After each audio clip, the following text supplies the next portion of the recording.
Good afternoon, it's Ashley here from the Trader Circle. It's Monday, 8th of July, a little later than normal, just because wanted to see how the market reacted after the non-farm data that we had on Friday. So it tends to be quite slow on Mondays and Tuesdays after non-farm. So I'd just like to take a step back, see how the market reacts, so I can define my hot list for the week. So for those who've not watched my videos before, generally I produce these calls on a Sunday night, as late as Monday afternoon, depending on what's happening over the weekend or from the previous week in regards to fundamentals. It's just a chance for you to follow my trade plan sessions. I walk you through my top picks for the week, what's driving the markets, and share my top tips and trade secrets. So you can just watch me how I define my traders hot list and how I identify high probability opportunities and demonstrate throughout the week how I manage my trading week as a professional trader. So let's get straight to it. So what I'm looking at here is Euro USD. So I've got a neutral bias on this at the moment. Again, we just had non-farm data, which was very strong for the US dollar. So I just want to see how the market reacts. It's been quite slow in the markets this morning. As you can see, we've got quite a lot of sideways movement. So based on the fundamentals from last week, my hot list last week was to do an intraday trade short to this area here, this area of interest here, see what price action does around that area with the view to taking it long. With the FOMC, with the non-farm data for America coming in very strong, we saw a break through this trend. So what I'm looking at now is potentially a fake out, and a fake out is where we should see this price come back up. Now this could take a couple of days to form. We have got some more high impact data coming on later in the week for the dollar. We've got the FOMC meeting on Wednesday. So, if that's weak, then we should see this push back up and then a continuation long. If it's strong, we might see a pull back towards this crossover where these two trend lines meet, and then I will look at price action with a view to taking this short. Now, I can't take this trade yet. I've got to monitor price action, and we could find that this just stays sideways for the rest of the week. We have got the US session opening imminently, so we might see some direction on the open there all throughout the rest of today. But what I'm looking at here is I'm just sat on the sidelines, and the reason why I'm neutral is this could go either way, and it really will hang on the news on Wednesday. So for me, quite neutral. I will be looking at a long position if price rejects. Just fill that in actually.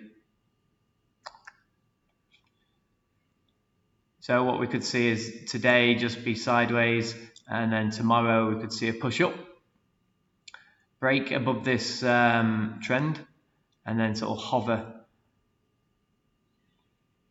give us some sideways movement again, and then continue long. Or we could come to this area here. I would then be looking for price action, so bearish engulfing, doges, from this trend line here with the view to then come in short. Now, the key to this is you don't want to be getting involved prior to the news release unless you can get a tight stop. So what I do is I set my alerts. Let's get this set. I think there was a little bug in TradingView where I did have my alerts set and they seem to disappear out of view. So I'll just delete that again. So as you can see, I had my alerts set here. So I always have my alerts set above and below the current price.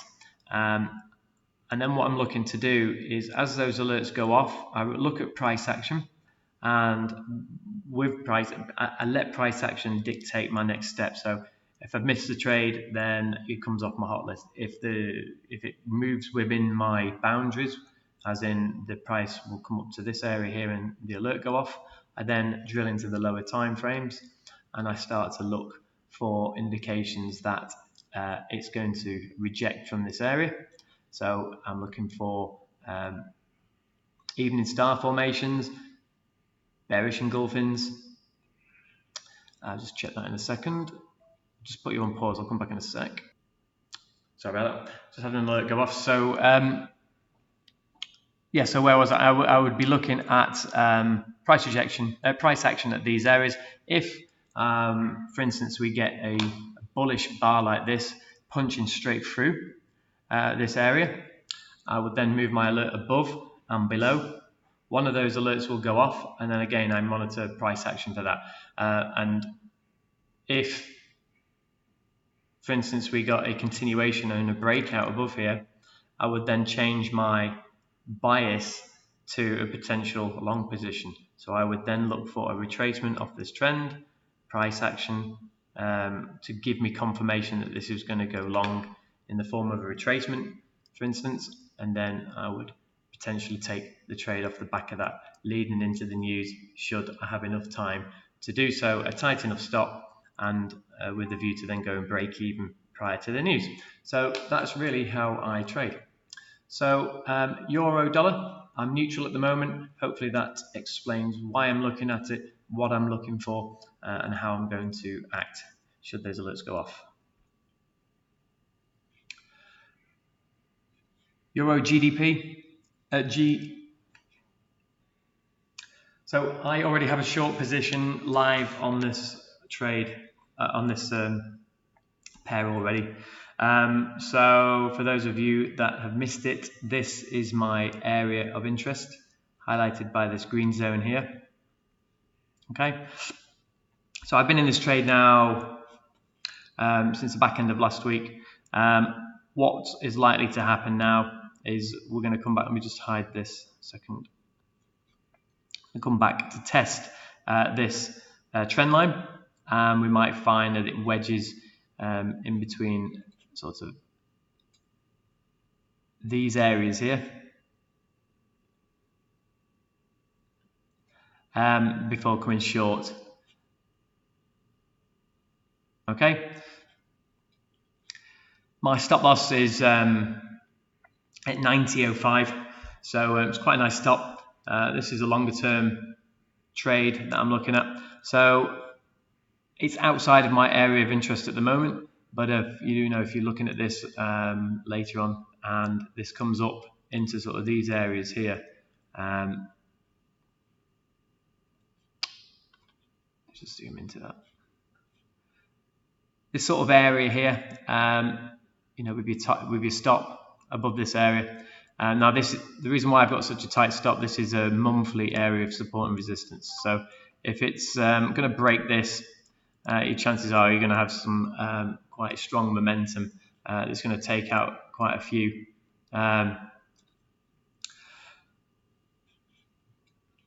buy orders here. So you don't really want to be having a large stop. So 90.05 to me is plenty big enough, considering how much this is held. If we just go back quite some time, you can see this is a very significant area. So nice take stop for me. It's held so far.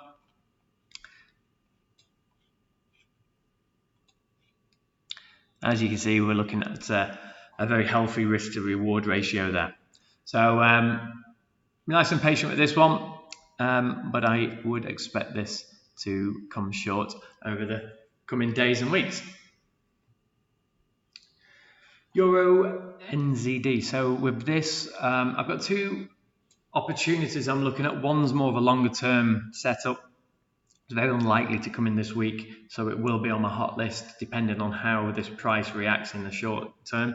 But for my intraday trade here. If you look here, we've got a reverse head and shoulders, inverse head and shoulders, so to speak. So you can see here that we've got the shoulder, the head, and the shoulder.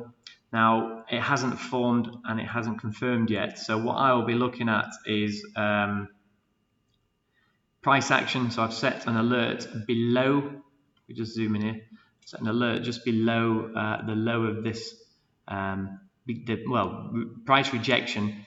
That was the first sign that the shoulder may form, and we're still in the process of that now. This is on the 4-hour time frame. So if I go into the daily time frame, we've got mixed signals here.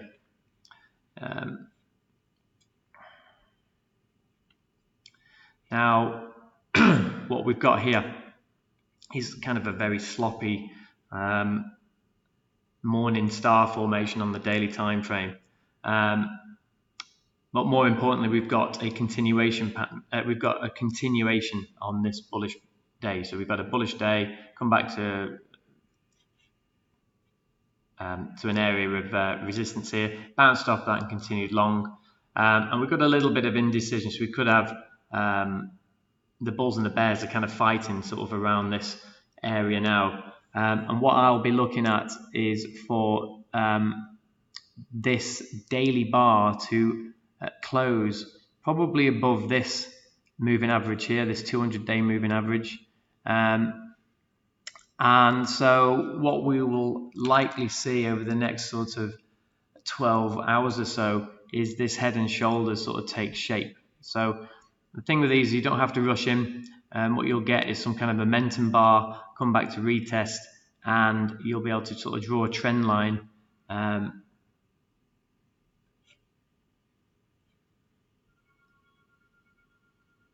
sort of like this. So what I would expect is we get some kind of momentum bar up, and then maybe a test again, and then we get some confirmation it's going to go long.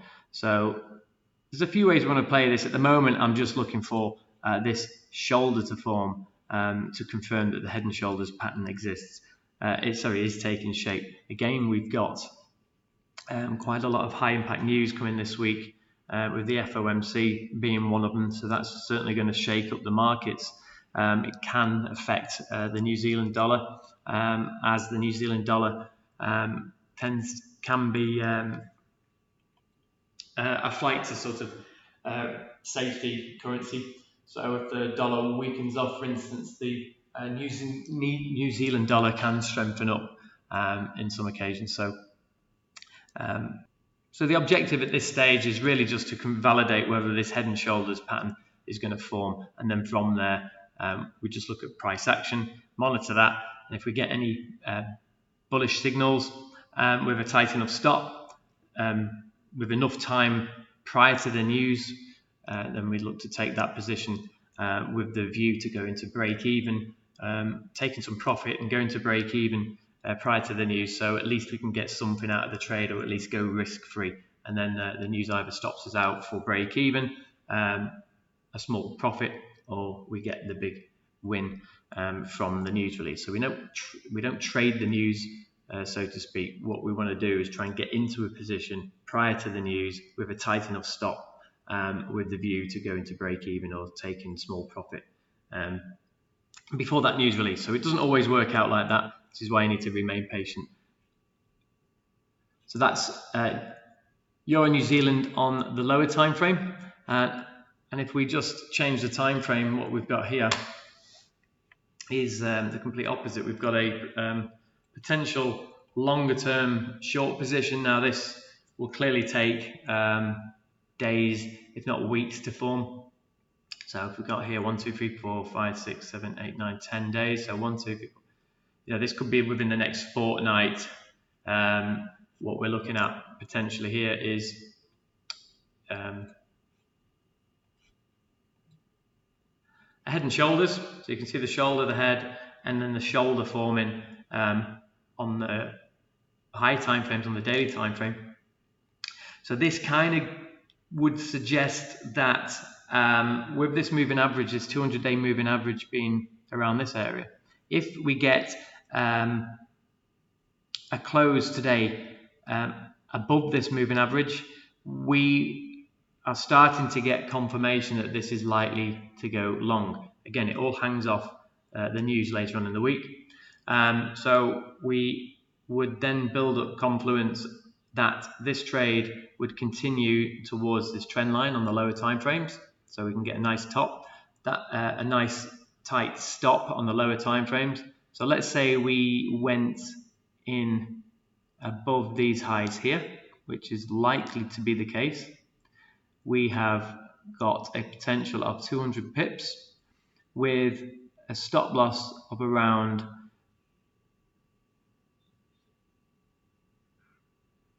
it depends, between 50 and 100 pips.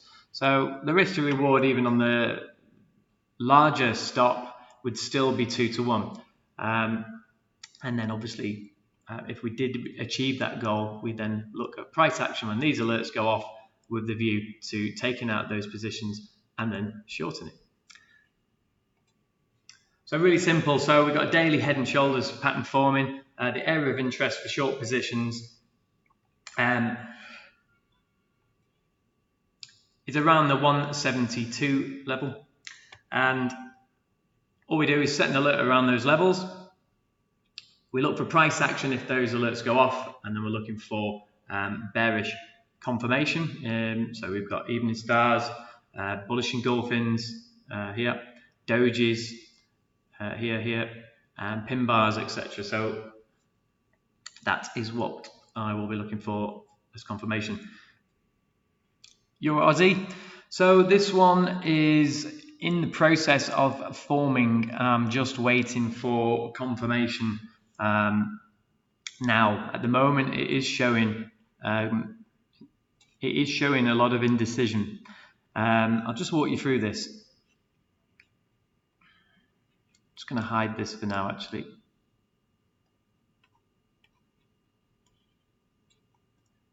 So I missed this. I missed this last week. So what I was looking for last week was a break of this trend. Yeah. And I was looking for a price to come retest and then come short.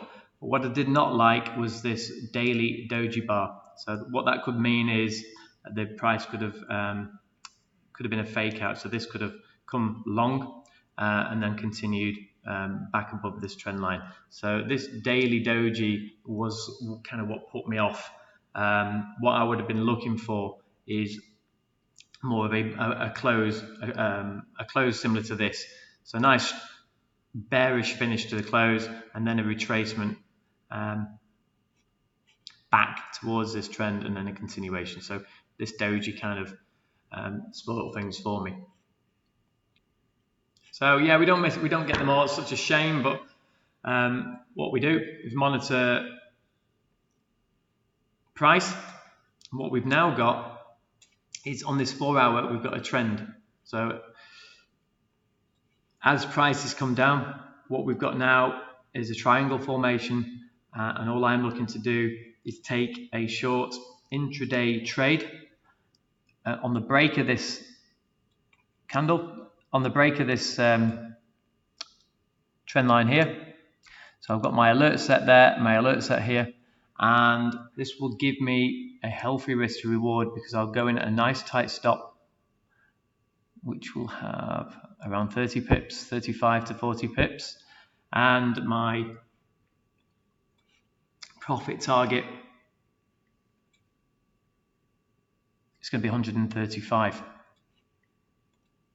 So, roughly 3 to 4 to 1, which depending on how tight that stop is and where my entry is. So again, it's pretty good. So yeah, I did miss this longer term trade, but there is opportunities to take this on the intraday level as well. And then finally, we've got pound dollar. So really need to remain patient with this one at the moment. Let me just hide, just get rid of this actually.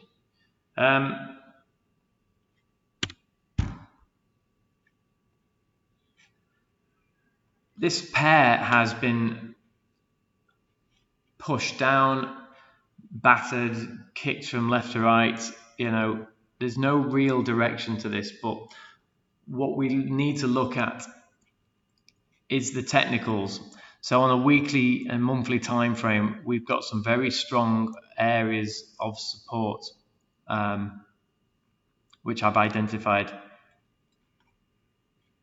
with these lines here. Okay, so there is a chance that this could break down and continue short, but for months and weeks now, with all of the drama that has been Brexit, we have held sort of within this triangle formation.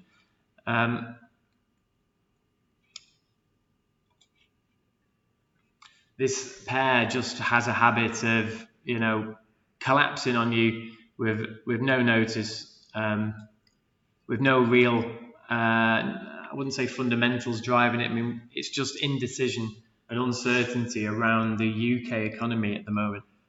We did have some very weak data come out for the pound last week.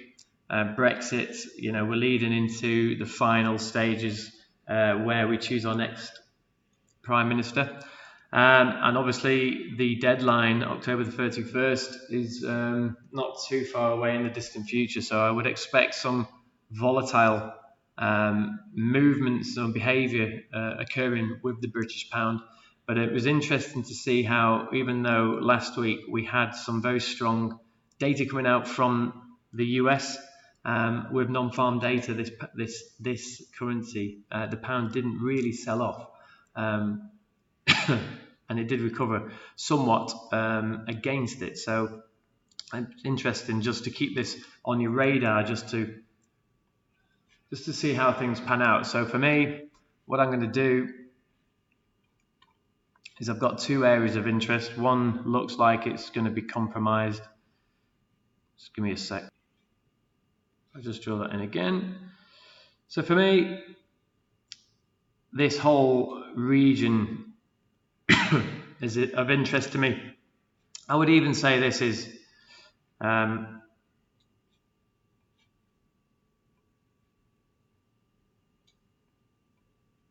so this whole area is of interest of me. So I'm just going to monitor. There's no real trade setup. I'm very neutral on this, but I do want to look how price acts around these areas, because at some point I do believe we're going to get a very strong recovery of the pound once we get control, or at least some positive direction with Brexit. So that's it for today. So I hope you found that call informative, and feel free to like and share my posts. If you want to head over to YouTube, if you're watching this from social media, don't forget to subscribe to my channel, The Traders Circle, where each week I share my top picks for the coming week ahead with a full in-depth analysis. Okay, so that's it for now, and I'll speak to you in the next video.